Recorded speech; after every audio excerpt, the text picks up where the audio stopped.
Comincia la serata del Tommaso Grassi Award, sono i soliti 10 driver al via, questa volta sono Vincenzo Gallo, Roberto Luvoro, Nando Pisacane, Santomollo, Mario Minopoli, Gaetano Di Nardo, Antonio Simioli, Alberto Garruto, Marco Stefani, Luca Lovera in ordine di partenza in questa corsa. Problemi per Franchina Baldo.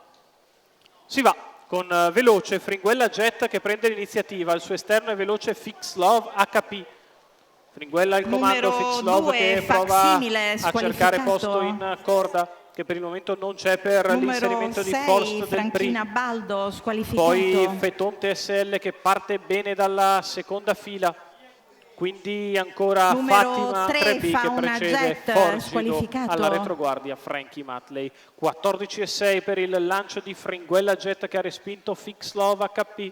Seconda posizione in corda per Forst del Pri che precede Fetonte SL. Fatima 3B va a fare la seconda pariglia, muove in terza e viene in avanti Forgido.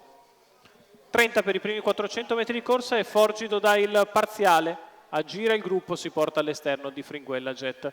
Primi 600 se ne vanno in 45,5. Passaggio davanti alle tribune con Fringuella Jet al comando, al suo esterno Forgido, in corda Forst del Pri, poi Fetonte SL. Il primo giro se ne va in 1 minuto e 4 decimi. Con Fringuella Jet al comando, di fuori Forgido, in corda Forst del Pri, poi Fetonte, Fatima 3B, ancora Frankie Matley. Siamo nei pressi del chilometro, che i due di testa passano in 1,16 spaccato.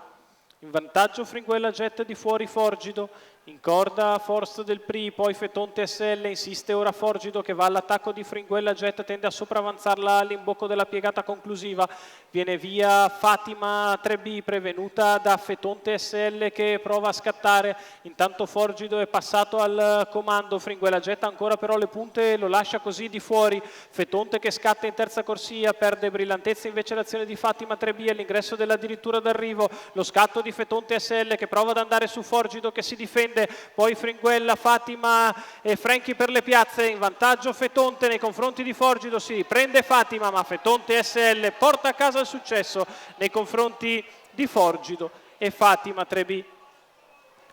2-1 spaccato per il successo di Fetonte SL, Antonio Simioli in salchi per il team Eler. I colori della scuderia Elra, vince il 3 anni da Nunzio e Seppia che ritorna alla vittoria. Bel successo del numero 7 dello schieramento, Antonio Simioli che porta a casa i 10 punti. Al secondo finisce Forgido con Marco Stefani, al terzo Fatima 3B con Luca Lovera.